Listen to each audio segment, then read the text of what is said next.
Vamos falar sobre o jogo, ô Rafa. Classificação, eu não diria heróica, porque o Flamengo conseguiu anular muito bem o Fluminense. O Flamengo não sofreu tanto no jogo da ida quanto no jogo da volta. Ontem, depois que eu cheguei em casa do Maracanã, até entrei na live rapidamente para poder bater um papo com a galera, passar um pouquinho da impressão do jogo. E, Rafa, a impressão que deu é que o jogo da ida o Flamengo jogou muito mais e não conseguiu fazer o resultado. Enquanto no jogo da volta jogou um jogo muito inteligente e fez o que estava proposto. Conseguiu vencer e avançar de fase. Acho que a pergunta que está na nossa live de hoje, eu quero saber, a galera do chat quer saber e quer ouvir de você, assim como em 2022, que a gente vence nas oitavas de final por 2-0, não foi o Fluminense, foi o Atlético Mineiro, e aquele foi o jogo da virada de chave. Você acredita que essa vitória no Clássico contra o Fluminense, a importância, até por ter vindo aí de uma derrota, né, no Campeonato Carioca na decisão, ter sofrido uma derrota bem constrangedora, diga-se de passagem, né, perder por 4-1, depois de ter conquistado uma vantagem de 2-0. Você acredita que esse possa ser um ponto-chave importante para o Flamengo ter a sua virada de chave no comando agora com o Jorge Sampaoli? Essa é a grande pergunta, né, Cleitinho? E é o sonho de todo torcedor. Mas eu queria começar só sendo estraga prazeres, né? Porque eu acho que esse é um momento da gente falar, não, pode ser e tal, mas eu só quero lembrar uma coisa para todo mundo, antes de eu dar minha resposta. Se a gente está falando de virada de chave, é porque nós estamos em junho e nada deu certo de junho para trás. O Flamengo não pode ter essa rotina. O Flamengo não pode passar 6 meses hibernando e procurar um jogo para que aconteça a virada de chave. É preciso que haja mais constância, é preciso que o Flamengo dê importância ao primeiro semestre. Primeiro semestre desse ano, então, nem se fala, né? Porque tinha Mundial, tinha Supercopa, tinha Recopa. E o Flamengo chegou em junho precisando de uma virada de chave, precisando ressuscitar. Está errado. O Flamengo não pode fazer isso. O Flamengo tem que chegar em junho, não sei se chegar liderando o campeonato, mas chegar com a gente falando assim, não, meu irmão, o Flamengo tem time, o Flamengo está brigando, e não sempre tentando dar aquela virada para fazer um grande segundo semestre e compensar todas as porcarias que fez no primeiro. Só quis fazer essa ressalva aqui, porque é uma coisa que está me incomodando um pouco. Ainda que o Flamengo consiga essa virada de chave, isso não é normal. A gente precisa ter constância. Os jogadores, eles não começam a receber salário a partir do mês de junho. Vocês vão ficar no começo do ano sem ganhar 1 centavo, aí em junho vocês vêm aqui e trabalham. Isso é coisa de time pequeno, que monta time para jogar uma competição, não tem um calendário cheio. Aí sim, mas para o Flamengo não. Agora vamos à virada de chave. Cara, alguns jogos, ele tem esse potencial de, primeiro, extrair do jogador mais do que ele vinha entregando. E isso aconteceu ontem novamente. O Flamengo era um time que muitas vezes entrava em campo sem o estado de ânimo necessário a fazer um jogo profissional de futebol. O Flamengo não era um time aguerrido. O Flamengo era um time que brigava menos, que competia menos. O que aconteceu ontem foi o contrário. Inclusive, contra o próprio Fluminense, várias vezes eu vi um Flamengo melhor tecnicamente, mas não brigando o suficiente, não se doando fisicamente o suficiente para que a técnica pudesse prevalecer. E nessa o Flamengo perdeu muitos jogos para o Fluminense. O Fluminense tem sido sistematicamente o time mais difícil do Flamengo bater, ainda que não, e eu não estou nem falando do Fluminense do Diniz, não, que conseguiu fazer esse brilhareco aí no começo do ano, não sei se vai conseguir manter, acho um time bom, mas não sei se vai conseguir manter, mas eu estou falando até do Fluminense, por exemplo, do Abel. O Fluminense do Abel ganhou um campeonato carioca em cima da gente. Por quê? Porque aí depois que o Flamengo foi dar a virada de chave. Então, eu vi no Flamengo um interesse pelo jogo, um respeito pelo jogo. O Flamengo jogou como quem está jogando um clássico, como quem está jogando uma competição muito importante, e já também, óbvio, com algum acerto defensivo. O Flamengo, se não foi brilhante, Cleitinho, o Flamengo se defendeu com valentia e com organização. Eu acho que em alguns momentos, aquela sequência de escanteios, sobretudo no segundo tempo, estava me incomodando muito. Porque aí, ainda que o Flamengo não tenha realmente passado um sufoco, o Flamengo não tenha concedido tantas chances, aquela bola passando na área ali toda hora, eventualmente o zagueiro pode cometer um erro, o goleiro pode sair mal, ou uma bola na pequena área, o goleiro pode sequer sair. Isso eu acho que é algo que pode causar um problema, achei um risco desnecessário.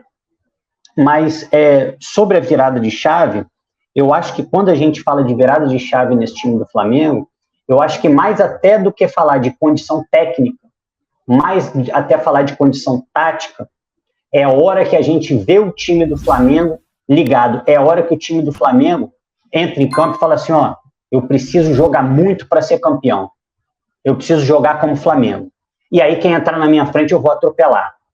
A virada de chave foi, assim, sem querer tirar o mérito do Dorival, o time era muito bom no ano passado, e dos jogadores, técnica e jogadores, jogaram muito bem tecnicamente. Mas o que aconteceu, por exemplo, nesse jogo do Atlético aí, que a gente estava até conversando mais cedo, né, sobre um jogo bacana de arquibancada, nesse jogo o Flamengo entrou para atropelar. E aí você podia botar quem fosse do outro lado. Você podia botar um time com 20 jogadores do outro lado. O Flamengo ia brigar por cada bola e iria igualar. A sensação naquele Flamengo e Atlético, por exemplo, aí eu estou falando do jogo do inferno, tá? Que foi a virada de chave do ano passado. Era uma sensação que se o Flamengo tivesse um jogador expulso, o Flamengo ia correr, a gente nem ia perceber que estava com um jogador a menos. Porque estava ligado. Foi uma... ainda que eu não goste exatamente de jogador vibrando muito por corte, tem um lance no jogo de ontem que eu achei emblemático, de um jogador que tem passado por muitas críticas e até justas, tá? Eu acho que é o Ayrton Lucas, alguém dá uma bobeirinha, não sei se isso é... Ou é o Léo Pereira, que tenta dar um lençol... Eu acho que era o Ayrton Lucas mesmo. Eu acho. Tá. Eu tô na dúvida se não é o Léo Pereira que tenta dar um lençol, cai e tenta cavar uma falta. Acho que é o Ares. Ele cruza, vem o Thiago Maia e ele vibra muito. Era o Léo, né? E aí eu vi uma vibração muito parecida com um lance nesse jogo do Atlético do ano passado, que talvez tenha sido o jogo mais importante do ano. O jogo mais importante do ano do Flamengo, talvez nem tenha sido a final da Libertadores, porque sem aquele jogo do Atlético, nada daquilo que sucedeu para frente teria acontecido.